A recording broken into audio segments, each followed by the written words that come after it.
Chilli powder ಸಖತ್ ಖಾರ ಬಣ್ಣ ಮತ್ತು ರುಚಿ ಆಚಿ ಚಿಲ್ಲಿ ಪೌಡರ್. ಕಳೆದ 3-4 ದಿನಗಳಿಂದ ನಡೀತಾ ಇದ್ದಂಥ RSS ಚಟುವಟಿಕೆಯ ನಿಷೇಧ ಎಲ್ಲಿಗೆ ಬಂದಿದೆ? ಯಾಕಂದರೆ ಸಂಪುಟ ಸಭೆವರೆಗೂ ಕೂಡ ಬಂದಿತ್ತು, ಸಂಪುಟ ಸಭೆ ತೀರ್ಮಾನಕ್ಕೆ ಬಂತು. ಆದರೆ ಏನು ತೀರ್ಮಾನಕ್ಕೆ ಬಂತು? That is very important. ಇದಕ್ಕೆ ಸಂಬಂಧಪಟ್ಟಂಗೆ ಪ್ರಿಯಾಂಕ್ ಖರ್ಗೆ ಕೂಡ ಸಾಕಷ್ಟು ಸಂಗತಿಗಳನ್ನು ಮಾತಾಡಿದರು. ನನಗೆ ಯಾರ್ಯಾರು ಬೆದರಿಕೆ ಹಾಕ್ತಾ ಇದ್ದಾರೆ ಅದೆಲ್ಲ ವಿವರಗಳನ್ನು ಕೂಡ ಕೊಟ್ಟಿದ್ದರು. ಇದೆಲ್ಲದಕ್ಕೇನಾಗಿದೆ ಅಂತಂದರೆ, ಅಂತೂ ಇಂತೂ ಚಟುವಟಿಕೆಗಳಿಗೆ ಅಂಕುಶ ಹಾಕೋದಕ್ಕೆ ಸರ್ಕಾರ ನಿರ್ಧಾರ ಮಾಡಿದೆ. ಮತ್ತೊಂದು ಕಡೆಗೆ ನೀವೇನು ಮಾಡ್ತೀರಿ ಮಾಡ್ಕೊಳ್ಳಿ, ನಮ್ಮನ್ನು ತಡಲಿಕ್ಕೆ ಸಾಧ್ಯವೇ ಇಲ್ಲ.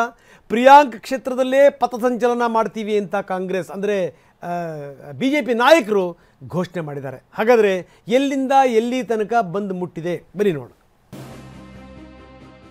RSSಗೆ ಸರ್ಕಾರ ಮೂಗುದಾರ, ಹಿಂದಿನ ಬಿಜೆಪಿ ಆದೇಶವೇ ತಿರುಗುಬಾಣ. ರಾಜ್ಯದಲ್ಲಿ ತುರ್ತು ಪರಿಸ್ಥಿತಿ ಘೋಷಣೆ, ಕೇಸರಿ ನಾಯಕರ ಪ್ರಹಾರ. RSS ಮತ್ತು ಬಿಜೆಪಿ ಇವೆರಡು ಒಂದೇ ನಾಣ್ಯದ ಎರಡು ಮುಖಗಳಿದ್ದಂತೆ. ಆದ್ರೀಗ ರಾಜ್ಯ ಸರ್ಕಾರ RSSಗೆ ಅಂಕುಶ ಹಾಕಲು ಮುಂದಾಗಿದ್ದು ಹೊಸ ಸಂಘರ್ಷಕ್ಕೆ ಎಡೆ ಮಾಡಿಕೊಟ್ಟಿದೆ. ಸಚಿವ ಪ್ರಿಯಾಂಕ್ ಖರ್ಗೆ ಪತ್ರ ಬೆನ್ನಲ್ಲೇ ನಡೆದ ಸಂಪುಟ ಸಭೆಯಲ್ಲಿ RSSಗೆ ಲಗಾಮು ಹಾಕಲು ಸರ್ಕಾರ ನಿರ್ಧಾರ ಕೈಗೊಂಡಿದೆ. ಯಾವುದೇ ಖಾಸಗಿ ಸಂಘ ಸಂಸ್ಥೆ ಮತ್ತು ಸಂಘಟನೆಗಳು ಸಾರ್ವಜನಿಕ ಸ್ಥಳಗಳಲ್ಲಿ ಚಟುವಟಿಕೆ ನಡೆಸಲು ಅನುಮತಿ ಕಡ್ಡಾಯಗೊಳಿಸಲಾಗಿದೆ. ಈ ಮೂಲಕ ಸಾರ್ವಜನಿಕ ಮೈದಾನ, ಇನ್ನಿತರ ಕಡೆ ಬೈಠಕ್ ನಡೆಸುವ RSSಗೆ ಕಡಿವಾಣ ಹಾಕಲು ಮುಂದಾಗಿದೆ. ಆದರೆ ಎಲ್ಲೂ RSS ಹೆಸರು ಉಲ್ಲೇಖಿಸದೆ ಜಾಣ ನಡೆ ಇಟ್ಟಿದೆ. ವಿಶೇಷ ಅಂದ್ರೆ ಹಿಂದಿನ ಬಿಜೆಪಿ ಸರ್ಕಾರದ ಸುತ್ತೋಲೆಯನ್ನೇ ಸಿದ್ದರಾಮಯ್ಯ ಸರ್ಕಾರ ಮುನ್ನೆಲೆಗೆ ತಂದಿದೆ. ಜಗದೀಶ್ ಶೆಟ್ಟರ್ ಸಿಎಂ ಆಗಿದ್ದಾಗ 2013ರ ಫೆಬ್ರವರಿ 7ರಂದು ಶೈಕ್ಷಣಿಕ ಚಟುವಟಿಕೆಗಳಿಗೆ ಹೊರತಾಗಿ ಸರ್ಕಾರಿ ಶಾಲೆಯ ಮೈದಾನ ಬಳಸಲು ಅನುಮತಿಯನ್ನ ನೀಡಬಾರದು ಅಂತ ಆದೇಶಿಸಿತ್ತು. ಈ ಸುತ್ತೋಲೆ ಅಸ್ತ್ರವನ್ನೇ ಈಗ ಕಾಂಗ್ರೆಸ್ ಸರ್ಕಾರ ತಿರುಗುಬಾಣ ಬಿಟ್ಟಿದೆ. ಇನ್ನೊಂದೆಡೆ ಸರ್ಕಾರಿ ನೌಕರರು RSS ಚಟುವಟಿಕೆಗಳಲ್ಲಿ ಪಾಲ್ಗೊಳ್ಳೋದನ್ನ ಕಡ್ಡಾಯವಾಗಿ ನಿಷೇಧಿಸಬೇಕು ಅಂತಾನೂ ಪ್ರಿಯಾಂಕ್ ಖರ್ಗೆ ಸಿಎಂಗೆ ಪತ್ರ ಬರೆದಿದ್ದಾರೆ. ತನ್ನ ವೈಫಲ್ಯ ಮುಚ್ಚಿಕೊಳ್ಳಲು ವಿಷಯ ಡೈವರ್ಟ್, ಜೋಶಿ ವಾಗ್ದಾಳಿ. RSS ನಿರ್ಬಂಧಿಸೋ ಸರ್ಕಾರದ ನಿರ್ಧಾರ ಕೇಸರಿ ಪಡೆ ರೊಚ್ಚಿಗೇಳುವಂತೆ ಮಾಡಿದೆ. ಸಿದ್ದರಾಮಯ್ಯ ಸರ್ಕಾರ ತನ್ನ ವೈಫಲ್ಯ ಮುಚ್ಚಿಕೊಳ್ಳೋಕೆ ವಿಷಯ ಡೈವರ್ಟ್ ಮಾಡ್ತಿದ್ದಾರೆ ಅಂತ ಕೇಂದ್ರ ಸಚಿವ ಪ್ರಹ್ಲಾದ್ ಜೋಶಿ ಆರೋಪಿಸಿದ್ದಾರೆ. ಕ್ಯಾಬಿನೆಟ್ನಲ್ಲಿ ಸಂಘ ಸಂಸ್ಥೆಗಳು ಅಂತ ಬರೆದಿದ್ದಾರೆ. ಮೈದಾನದಲ್ಲಿ ಟೂರ್ನಮೆಂಟ್ ಇರುತ್ತೆ, ಅದಕ್ಕೆಲ್ಲ ಅನುಮತಿ ತಗೊಳ್ತಾರ? ಆದೇಶ ಪ್ರತಿ ಬರ್ಲಿ ನೋಡೋಣ ಅಂತ ಜೋಶಿ ಹೇಳಿದ್ದಾರೆ. ಇದೆಲ್ಲ ಡ್ರಾಮಾ ಅಂತ ವಿ ಸೋಮಣ್ಣ ಹೇಳಿದ್ರೆ, ಸರ್ಕಾರಿ ಜಾಗದಲ್ಲೇ ಬೈಠಕ್ ಮಾಡ್ತೀವಿ, ತಾಕತ್ತಿದ್ರೆ ಬಂಧಿಸಿ ಅಂತ ರಾಜ್ಯಸಭಾ ಸದಸ್ಯ ನಾರಾಯಣ ಭಾಂಡ್ಗೆ ಸವಾಲ್ ಹಾಕಿದ್ದಾರೆ. Total fail. ಈ ಫೇಲ್ಯೂರ್ನ ಡೈವರ್ಷನ್ ಮಾಡಲಿಕ್ಕೆ ಈ ಒಂದು ತಂತ್ರವನ್ನು ಹೂಡಿದ್ದಾರೆ. ಅದು ಬರಲಿ, ಸರ್ಕ್ಯುಲರ್ ಅದು. ಆವಾಗ ಸಂಘದ ಪ್ರಮುಖರು ದೇ ವಿಲ್ ಡಿಸೈಡ್. ಅವ್ರದ್ದು ಡ್ರಾಮಾ ಏನಿದ್ರು ಜನರನ್ನು ಬೇರೆ ಬೇರೆ ಕಡೆಗೆ ಗಮನ ಸೆಳೆಯೋಸೋದಕ್ಕೆ ಅವ್ರದ್ದು ಬೇರೆ ಏನೂ ಇಲ್ಲ. ಇವತ್ತಿಂದ ಇದೆಯಾ ಇದು?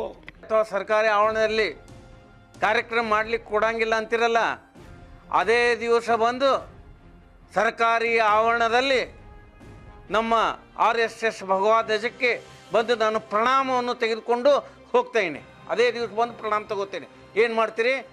ಇನ್ನು ಶಾಸಕ ಸುನೀಲ್ ಕುಮಾರ್ ಇದೊಂದು ಬಾಲಿಶ ನಿರ್ಧಾರ ಅಂತ ಹೇಳಿದ್ರೆ, ನಮಸ್ತೆ ಸದಾ ವತ್ಸಲೆ ರಿಂಗ್ ಟೋನ್ ಇಟ್ಕೊಳ್ಳುವಂತೆ ತಮ್ಮ ಬೆಂಬಲಿಗರಿಗೆ ಯಲಹಂಕ ಶಾಸಕ ವಿಶ್ವನಾಥ್ ಕರೆ ಕೊಟ್ಟಿದ್ದಾರೆ. ಇವತ್ತು ನಾವು ಯಲಹಂಕದಲ್ಲಿ ಒಂದು ಅಭಿಯಾನವನ್ನು ಪ್ರಾರಂಭ ಮಾಡಿದ್ದೀವಿ. ಎಲ್ಲ ನಮ್ಮ ಕಾರ್ಯಕರ್ತರು ಮತ್ತು ನಮ್ಮ ಅಭಿಮಾನಿಗಳು ನಮ್ಮ ಸಂಘದ ಹಾಡೇನಿದೆ ನಮಸ್ತೆ ಸದಾ ವತ್ಸಲೆ ಮಾತೃಭೂಮಿ, ಅದನ್ನ ರಿಂಗ್ ಟೋನ್ಗೆ ಎಲ್ಲರೂ ಕೂಡ ಇವತ್ತಿಂದ ನಾವು ಬದಲಾಯಿಸ್ಕೊಂತ ಇದ್ದೀವಿ. ಪ್ರಿಯಾಂಕ್ ಖರ್ಗೆ ಕ್ಷೇತ್ರದಲ್ಲಿ ಪಥ ಸಂಚಲನಕ್ಕೆ ನಿರ್ಧಾರ. ಆಗಸ್ಟ್ 19ರಂದು ಪ್ರಿಯಾಂಕ್ ಖರ್ಗೆ ಪ್ರತಿನಿಧಿಸುವ ಕಲಬುರಗಿಯ ಚಿತ್ತಾಪುರ ಕ್ಷೇತ್ರದಲ್ಲೇ ಪಥ ಸಂಚಲನಕ್ಕೆ RSS ಪ್ಲಾನ್ ಮಾಡಿದೆ. ಈ ಬಗ್ಗೆ ಅಧಿಕೃತ ಜಿಲ್ಲಾ ಸಂಚಾಲಕ ಅಶೋಕ್ ಪಾಟೀಲ್ ಅಧಿಕೃತ ಮಾಹಿತಿ ಹಂಚಿಕೊಂಡಿದ್ದಾರೆ.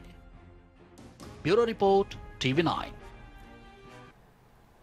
ಬನ್ನಿ, ನಮ್ಮ ಪ್ರತಿನಿಧಿ ಪ್ರಸನ್ನ ಈಗ ನಮ್ಮೊಂದಿಗೆ ನೇರ ಸಂಪರ್ಕದಲ್ಲಿದ್ದಾರೆ. ಪ್ರಸನ್ನ, ನೋಡ್ತಾ ಇದ್ದೀವಿ ಎಷ್ಟರ ಮಟ್ಟಿಗೆ ಸದ್ದಾಗಿತ್ತು, ಸುದ್ದಿಯಾಗಿತ್ತು. ಬಹುಶಃ ಏನು ಅಂದರೆ ನಿನ್ನೆ ಭಾಳ ಅಳದು ತೂಗಿ ನಿರ್ಧಾರಕ್ಕೆ ಬರಲಾಗಿದೆ. ಯಾಕಂದರೆ ಅಲ್ಲಿ ಅಪ್ಪಿ ಸಂಘ ಅನ್ನುವಂಥದ್ದನ್ನು ಮೆನ್ಷನ್ ಮಾಡಿಲ್ಲ. ಈ ಸಂಘ ಸಂಸ್ಥೆಗಳು ಅಂತಂತಂದರೆ ಎಲ್ಲವೂ ಕೂಡ ಬಂದುಬಿಡ್ತವೆ, ಯಾರು ಕೂಡ ಮಾಡಬಾರ್ದು ಅಂತ. ಇದಕ್ಕೆ ಸಂಬಂಧಪಟ್ಟಂಗೆ ಈ ಮೊನ್ನೆ ಪ್ರಿಯಾಂಕ್ ಖರ್ಗೆ ಹಿಂದಿನ ಸರ್ಕಾರ ಏನು ಈ ಪರ್ಮಿಷನ್ ಕೊಡಬೇಡಿ ಬೇರೆ ಬೇರೆ ಚಟುವಟಿಕೆಗಳಿಗೆ ಅಂತ ಹೇಳಿತ್ತಲ್ಲ, ಅದನ್ನೂ ಕೂಡ BJP ಸರ್ಕಾರದ ಅವಧಿನಲ್ಲಿ ನೋಡಿ ಮಾಡಿತ್ತು ಅಂತ ತೋರಿಸುವಂಥ ಪ್ರಯತ್ನವನ್ನು ಮಾಡಿದರು. ನಿನ್ನೆ ಕೂಡ ಏನು ಅಂತಂದರೆ ಇವರು ಬಹಳ ಯೋಚನೆ ಮಾಡಿ ಇದು ಮಾಡಿದ್ದಾರೆ. ಗೊತ್ತಿದೆ ಅವರಿಗೆ ಸಂಘವನ್ನು ಅಷ್ಟು ಸುಲಭವಾಗಿ ಮೈ ಮೇಲೆ ಎಳ್ಕೊಳ್ಳೋಕ್ಕೆ ಸಾಧ್ಯ ಇಲ್ಲ ಅಂತ. ಈಗ ಅದೇ ವಿಚಾರ ಎತ್ಕೊಂಡು ಈಗ BJPಯವರು ಕೂಡ ಸಮರ ಶುರು ಮಾಡಿದ್ದಾರೆ. ಎಲ್ಲಿಂದ ಎಲ್ಲಿಗೆ ಬಂದಿದೆ ಪ್ರಸನ್ನ? ರಂಗನಾಥ್, ರಾಷ್ಟ್ರೀಯ ಸ್ವಯಂ ಸೇವಕ ಸಂಘವನ್ನ ನಿಷೇಧ ಮಾಡುವಂಥದ್ದು ಸದ್ಯದ ಪರಿಸ್ಥಿತಿಯಲ್ಲಂತೂ ರಾಜ್ಯ ಸರ್ಕಾರಕ್ಕೆ ಸಾಧ್ಯವಿಲ್ಲ. ಎಷ್ಟೇ ಪ್ರಯತ್ನಗಳನ್ನ ಮಾಡಿದ್ರೂ ಕೂಡ ಚಟುವಟಿಕೆಗಳಿಗೆ ಒಂದು ಹಂತದ ಬ್ರೇಕ್ ಅನ್ನ ಹಾಕುವಂತಹ ಅವಕಾಶಗಳಿದಾವೆ. ಆ ಅವಕಾಶಗಳನ್ನ ಮಾತ್ರ ಬಳಸ್ಕೊಳ್ಳೋದಕ್ಕೆ ಇದೀಗ ರಾಜ್ಯ ಸರ್ಕಾರ ಹೊರಟಿದೆ. ಪ್ರಿಯಾಂಕ್ ಖರ್ಗೆ ಅವರು ಕಳೆದ ಒಂದು ವಾರದಿಂದ ಎಷ್ಟರ ತೀವ್ರತೆಯಲ್ಲಿ ಈ ಒಂದು RSS ವಿರುದ್ಧ ಸಮರ ಸಾರಿದ್ರು. ನಿನ್ನೆ ಕ್ಯಾಬಿನೆಟ್ ನಲ್ಲಿ ನಿರ್ಧಾರ ಆಗಿಂತದ್ದು ಅಷ್ಟು ತೀವ್ರತೆಯ ಯಾವ ನಿರ್ಧಾರವೂ ಕೂಡ ಆಗಲಿಲ್ಲ. ಯಾಕೆಂದ್ರೆ ಕಾನೂನಾತ್ಮಕ ಅಡೆತಡೆಗಳು ಎದುರಾಗಬಹುದಾದಂತಹ ಆತಂಕದ ಹಿನ್ನೆಲೆಯಲ್ಲಿ ಇದೀಗ ನಿನ್ನೆ ಸಚಿವ ಸಂಪುಟ ಸಭೆಯಲ್ಲಿ ಕೇವಲ ಖಾಸಗಿ ಸಂಸ್ಥೆಗಳು ಮತ್ತು ಯಾವುದೇ ರೀತಿಯ ಸಂಘ ಸಂಸ್ಥೆಗಳು ಈ ರೀತಿಯ ಕಾರ್ಯಕ್ರಮಗಳನ್ನ ಅಥವಾ ಆಚರಣೆಗಳನ್ನ ಚಟುವಟಿಕೆಗಳನ್ನ ಮಾಡುವಂತಹ ಸಂದರ್ಭದಲ್ಲಿ ಪೂರ್ವಾನುಮತಿಯನ್ನ ಪಡೆಯುವಂಥದ್ದು ಕಡ್ಡಾಯ ಅಂತ ಮಾಡಲಾಗಿದೆ. ಅಕಸ್ಮಾತ್ ಇದನ್ನ ನಿಷೇಧ ಅಂತಾನೆ ಮಾಡಿದ್ದೆ ಆದ್ರೆ ಕಾನೂನಾತ್ಮಕವಾಗಿ ಸರ್ಕಾರಕ್ಕೆ ದೊಡ್ಡ ಮಟ್ಟಿಗಿನ ಮುಜುಗರ ಮತ್ತು ಹಿನ್ನಡೆ ಉಂಟಾಗುವಂತಹ ಸಾಧ್ಯತೆಗಳಿತ್ತು. ಇದೇ ಕಾರಣಕ್ಕೋಸ್ಕರ ಸರ್ಕಾರ ಇದೀಗ ಒಂದು ಸಣ್ಣ ಎಚ್ಚರಿಕೆಯ ಹೆಜ್ಜೆಯನ್ನ ಇಟ್ಟಿದೆ. ಇದಕ್ಕೆ ಎಷ್ಟು ಹೋಮ್ವರ್ಕ್ ಅನ್ನ ಮಾಡಬೇಕು ಅದೆಲ್ಲವನ್ನೂ ಕೂಡ ಪ್ರಿಯಾಂಕ್ ಖರ್ಗೆ ಅವರ ನೇತೃತ್ವದಲ್ಲಿ ಮಾಡಲಾಗಿತ್ತು. ಕಳೆದ ಒಂದು ವಾರದಿಂದಲೂ ಕೂಡ ನಿರಂತರವಾಗಿ ಅವರು ಮುಖ್ಯಮಂತ್ರಿಗಳಿಗೆ ಪತ್ರವನ್ನು ಬರೆದರು. ಕೇವಲ ಅಷ್ಟೇ ಅಲ್ಲ, ಪೊಲೀಸ್ ಇಲಾಖೆಯಿಂದಲೂ ಕೂಡ ಸರ್ಕಾರ ಒಂದು ಪತ್ರವನ್ನು ಪಡೆದುಕೊಂಡಿದೆ. ಈ ರೀತಿಯ ಚಟುವಟಿಕೆಗಳನ್ನ ಯಾಕೆ ನಿರ್ಬಂಧಿಸಬೇಕು ಅನ್ನೋ ಬಗ್ಗೆ. ನಾಳೆ ಯಾರೇ ಕಾನೂನಾತ್ಮಕವಾಗಿ ಇದರ ವಿರುದ್ಧ ಕೋರ್ಟ್ ಮೊರೆ ಹೋದ್ರೂ ಕೂಡ ಸರ್ಕಾರಕ್ಕೆ ಒಂದು ಬೇಸ್ ಇರಬೇಕು ಅನ್ನುವಂಥ ಕಾರಣಕ್ಕೋಸ್ಕರ ನಿನ್ನೆ ಸಚಿವ ಸಂಪುಟ ಸಭೆಯಲ್ಲೂ ಕೂಡ ಒಂದಷ್ಟು ಟಿಪ್ಪಣಿಗಳನ್ನ ರೆಡಿ ಮಾಡಿಕೊಂಡು ಈ ಒಂದು ನಿರ್ಧಾರವನ್ನ ತೆಗೆದುಕೊಳ್ಳಲಾಗಿದೆ. ಈಗ ಕಾಂಗ್ರೆಸ್ಗೆ ಇರುವಂತದ್ದು ಕೇವಲ ಲಾಠಿಯಿಂದಾಗ್ಲಿ ಗಣವೇಶದಿಂದಾಗ್ಲಿ ಸಮಸ್ಯೆ ಅಲ್ಲ. RSS ನ ಐಡಿಯಾಲಜಿ ಎಲ್ಲೋ ಒಂದು ಕಡೆ ಕಾಂಗ್ರೆಸ್ಗೆ ಡ್ಯಾಮೇಜ್ ಮಾಡುತ್ತೆ ಅನ್ನುವಂತಹ ಆತಂಕದ ಕಾರಣಕ್ಕೋಸ್ಕರವೇ ಈ ಸೈದ್ಧಾಂತಿಕ ಸಂಘರ್ಷಕ್ಕೆ ನಾಂದಿ ಹಾಡಲಾಗಿದೆ. ನನಗನ್ಸುತ್ತೆ ಬಹುತೇಕ ಮೋದಿಯವರು ಯಾವಾಗ RSSಗೆ 100 ವರ್ಷಗಳು ತುಂಬಿದ ಸಂದರ್ಭದಲ್ಲಿ RSS ಅನ್ನ ಕೆಂಪುಕೋಟೆಯ ಮೇಲೆ ನಿಂತು ಹಾಡಿ ಹೊಗಳ್ತಾರೋ ಅವತ್ತು ಕಾಂಗ್ರೆಸ್ನ ನಾಯಕರು ಅಲರ್ಟ್ ಆಗಿದ್ದಾರೆ. ಹೀಗೆ ಬಿಟ್ರೆ ಮೋದಿ ಮತ್ತು RSS ಎಂಬಂತ ಕಾಂಬಿನೇಷನ್ ಇದು ಕಾಂಗ್ರೆಸ್ಗೆ ದೊಡ್ಡ ಮಟ್ಟಿಗಿನ ಥ್ರೆಟ್ ಆಗುತ್ತೆ ಅನ್ನುವಂತ ಅತ್ಯಂತ ಸಹಜವಾಗಿ ಬರುವಂತ ಒಂದು ಪ್ರಶ್ನೆ ಅಂತಂದ್ರೆ, ಈ ರೀತಿ ನಿಷೇಧ ಮಾಡ್ತೀವಿ ಅಂತಂದ್ರೆ ಇದೆಲ್ಲವನ್ನೂ ಕೂಡ ಸರಿ ಮಾಡಕ್ ಸಾಧ್ಯನಾ? ನಂಬರ್ 1. ಜೊತೆಗೆ ಏನಂದ್ರೆ ಹಾಸಿ ಹೊದ್ಕೊಳ್ಳೋ ಸಮಸ್ಯೆಗಳಿದೆ ಸರ್ಕಾರದಲ್ಲಿ, ಅದನ್ನು ಸರಿ ಮಾಡದೇ ಇವರು ಈ ಬೇರೆ ಬೇರೆ ಕಡೆಗೆ ಡಿವಿಯೇಟ್ ಮಾಡುವಂತ ಪ್ರಯತ್ನ ಮಾಡ್ತಾ ಇದ್ದಾರೆ. ಜನಗಳಿಗೆ ಇದು ಯಾವ ಸಂಗತಿಗಳು ಕೂಡ ಅರ್ಥ ಆಗಲ್ವಾ? ನಿಜಕ್ಕೂ ಕೂಡ ಸರ್ಕಾರದ ಮುಂದೆ ದೊಡ್ಡ ಸವಾಲುಗಳಿದಾವೆ. ರಸ್ತೆ ಗುಂಡಿಯನ್ನು ಕೂಡ ಮುಚ್ಚೋಕೆ ಆಗದೆ ಇರುವಂತಹ ಸರ್ಕಾರ ಎಂಬಂತ ಟೀಕೆಗಳು ಕೇಳಿ ಬರ್ತಾ ಇದಾವೆ. ಎಲ್ಲೋ ಒಂದ್ ಕಡೆ ಅಭಿವೃದ್ಧಿಯ ವಿಚಾರದಲ್ಲಿ ಇನ್ನಷ್ಟು ಗಮನವನ್ನ ಕೇಂದ್ರೀಕರಿಸಬೇಕಾಗುತ್ತೆ. ನಮಗೆ ಗೂಗಲ್ AI ಹಬ್ ನಮ್ಮ ರಾಜ್ಯವನ್ನ ಬಿಟ್ಟು ಪರರಾಜ್ಯಕ್ಕೆ ಹೋಗುತ್ತೆ ಅಂದ್ರೆ ನಾವು ಎಂತ ಪರಿಸ್ಥಿತಿಯಲ್ಲಿ ಇದೀವಿ ಇರಬಹುದು. ನಾವು IT ಎಕ್ಸ್ಪೋರ್ಟ್ ನಲ್ಲಿ ನಾವೇ ಇಡೀ ದೇಶಕ್ಕೆ ನಂಬರ್ 1 ಇರಬಹುದು. ಆದ್ರೆ ಅಷ್ಟಕ್ಕೆ ಕನಸು ಕಾಣ್ತಾ ಮಲಗಿದ್ರೆ ಸಾಕಾಗತ್ತಾ? ಖಂಡಿತವಾಗಿಯೂ ಇಲ್ಲ.